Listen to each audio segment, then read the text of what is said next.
बीबी news channel में आपનું સ્વાગત છે। હું છું અજીઝ ઝુપેલવાલા। સમાચારમાં વાત કરીએ તો વડોદરા શહેરના એસએન રોડ વાડી બવાઈડ હોલ પાસે ગત રાત્રે કોંગ્રેસના ઉમેદવારોની જંગી સભાનું આયોજન કરવામાં આવ્યું હતું, જેમાં વોર્ડ નંબર 15ના રાજેન્દ્રભાઈ બાળોત, આશીષભાઈ જોશી, નીલમબેન ધનંજય નિગમ અને પારુલબેન પટેલ પેનલ સાથે ઉપસ્થિત रही मतदाताओं आश्वासन साथे तू मुझे सुना मैं तुझे सुनाऊं जेवी अनेक विकास थी लई हरनी बहुत काना याद करी दरेक दुखोना पड़ेला पहाड़ जेवी स्थिति ने याद अपावी मतदाताओं ने पेनल साथे लाववा अपील करी हती। वोटिंग वखते 4 वखत बटन दबावी 4 बटनों ने ओके नु बटन दबावी डेमो सामे समझन आपवामां आवी हती, जेमां वोर्ड नंबर 15 ना आगेवानो युवानो साथे मोटी संख्या में लोको हाजर रही चारे उम्मीदवारों ने फूलहार पहरावी सन्मानित करवामां आव्या हता।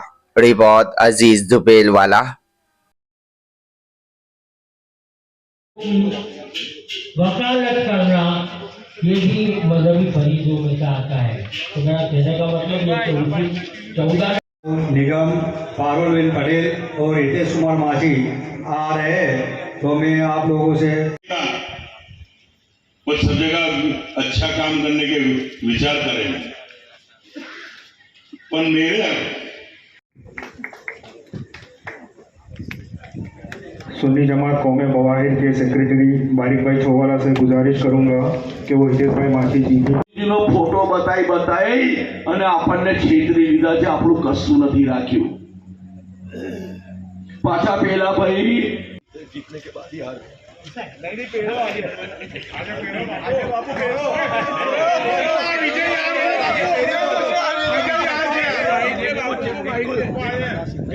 बी थाओ।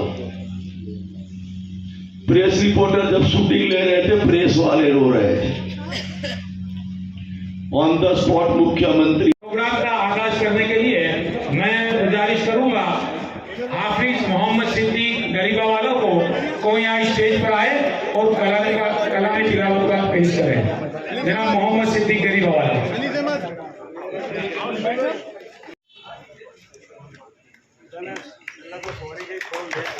हमारा बीजा बेन नीलमबेन व्यास, बापू हमारा खूब करने हमारा वादी विस्तार में तमाम लोगों ने हमारे आगे लेकिन इससे पीछे आप अपने वोटों का समझ लो कि सही इस्तेमाल भी ना करें। इस तरीके की साजिश में ये लोग लगे हुए हैं। खत्म होगी ना तो बाकी के तो अपने आप खत्म हो जाएंगे, लेकिन उनको मालूम नहीं है कि जिसका नाम लेवा है वो मरते ही जिंदगी का आखिरी नहीं बल्कि दुनिया के आखिरी इंसान तक इंशाअल्लाह ये कौम जिंदा रहेगा इंशाअल्लाह।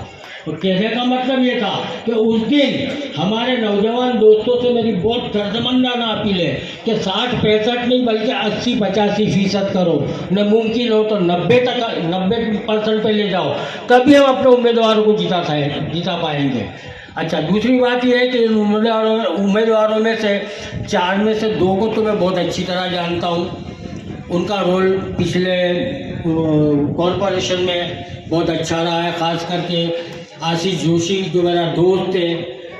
अगर भाजपा में रहकर के उसकी हिम्मत को दाद है, आशीष जोशी की हिम्मत को दाद है कि भाजपा जैसी कट्टरवादी संस्था में रहने के बावजूद मुसलमानों की पैरवी करता था वो बंदा।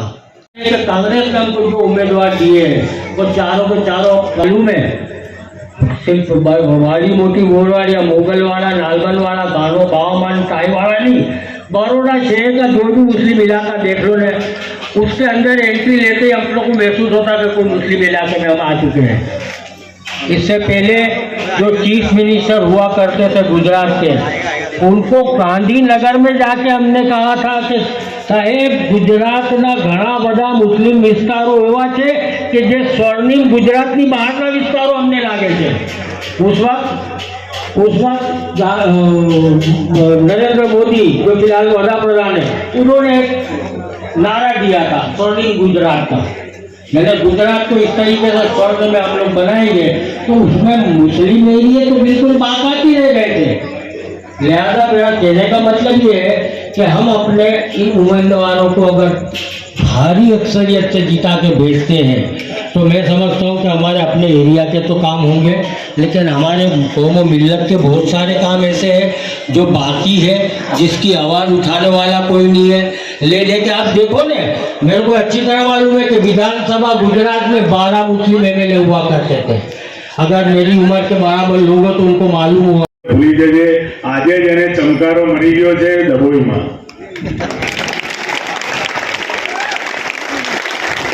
મારા મુરાદભાઈને જેણે અપશબ્દો બોલ્યા એનો જવાબ ડભોઈની જનતાએ આજે આપ્યો છે। એટલે હું સ્પષ્ટ કહીશ કે આ વિકાસની લડાઈ છે, સત્યની લડાઈ છે। જે તમે વર્ષોથી રાહ જોઈ રહ્યા હતા કે ફરીથી અજીતભાઈ ડાંગીવાલા હોય કે જાવેદભાઈ ધુપેલવાલા હોય કે દીપાબેન શ્રીવાસ્તવ હોય, આ બધા જ અમે જીતીને આપના કામ કરવા માટે આવી રહ્યા છીએ। અને એ હવનમાં જે હાડકા નાખવાનું કામ કરતો હશે એને તમે લોકો કાઢી મૂકજો અહીંથી। અને 26 તારીખે મોટી સંખ્યામાં જઈને વોટ આપજો। તમારા વોટને ક્યાંય કોઈની વાતમાં આવીને આડો અવળો ના જવા દેતા। કહેવામાં આવી રહ્યું છે કે વોર્ડ નંબર 15 માં કાંટે કી ટક્કર છે, શું કહેશો? अब कांटे की टक्कर क्या है? ये जो मोहब्बत है देख लो, ये जो आवकार है वो देख लो। ये इंसानियत के लिए लड़ाई है और आज पहली बार बड़ौदा में 15 नंबर से शुरू होगा। जो हमारे अटल बिहारी वाजपेयी चाहते थे उसी के सिद्धांत पे हम चल रहे हैं और ये 15 नंबर की पैनल पूरे भारत में एक नया मैसेज देगी। आशीष भाई की कुर्बानी व्यर्थ नहीं जाएगी। आने वाला चुनाव 26 तारीख को है और 26 तारीख को ये महसूस हो रहा है इतनी मेजनी के साथ कि चारों चार पंजे के निशान पे बहुमती से जीत रहे हैं और जीतेंगे और जीत के लोगों के विकास के काम करेंगे, ये मेरे को खातरी है। आप सभी लोगों का काम करते और आपकी मोहब्बत से इतने लोग जमा हुए, उनको क्या मैसेज देना चाहते हैं? इनको ये मैसेज दे देगा आपको आने वाले विस्तार के सभी लोग जो बाकी जो नहीं आए, बहना नहीं आई, युवा लड़के नहीं आए हुए, तो उनको भी मार्गदर्शन देकर 26 तारीख को वोटिंग करें और वोटिंग करके आने वाली पार्टी को जो 25 साल से है उसको जम से 2.5 કિલો का थप्पड़ मारे वो करे। કામો ક્યાંથી શરૂ થશે એ લોકો હવે સમજી ગયા છે, શું કહેશો? દેખો, વિકાસના કામો તો થશે અને થવાના જ છે। પાર્ટીના નામે જે ખોટી અફવાઓને બધું ઉડાડે છે એનો જીતો જાગતો સબૂત અહીંયા પણ છે અને આના અડધો કલાક પહેલાં અમે જ્યાં હતા ત્યાં પણ છે। અમે માનવતાની દ્રષ્ટિએ અને માનવતાના આધાર પર વોટ લેવા નીકળ્યા છીએ। કોંગ્રેસના મતદાતાઓ આટલી મોટી સંખ્યામાં છે, 26 તારીખે શું કરે એ પણ કહ્યું। અહીંયા આગળ જે પ્રેમ અને આશીર્વાદ મળ્યો છે એમનો, તો 26 તારીખે જરૂરથી અચૂક એ લોકો મતદાન કરશે અને કરાવશે એવી ખાતરી પણ આપી છે અને અમને અમારી જીત નિશ્ચિત લાગી રહી છે। તમારા કયા નંબર રહેશે 15 નંબરમાં અમારા ચારેય ઉમેદવારોના આશીષભાઈ જોશી છે, એમનો બીજા નંબરનો ક્રમાંક છે। હું નીલમ શ્રીવાસ્તવ નિગમ, મારો 7 નંબરનો ક્રમાંક છે। પારુલબેન પટેલ, એમનો 9 નંબરનો ક્રમાંક છે અને હિતેશભાઈ માછી, એમનો 10 નંબરનો ક્રમાંક છે। એટલે 2, 7, 9 અને 10 એવો 4 અમારા ક્રમાંક રહેશે।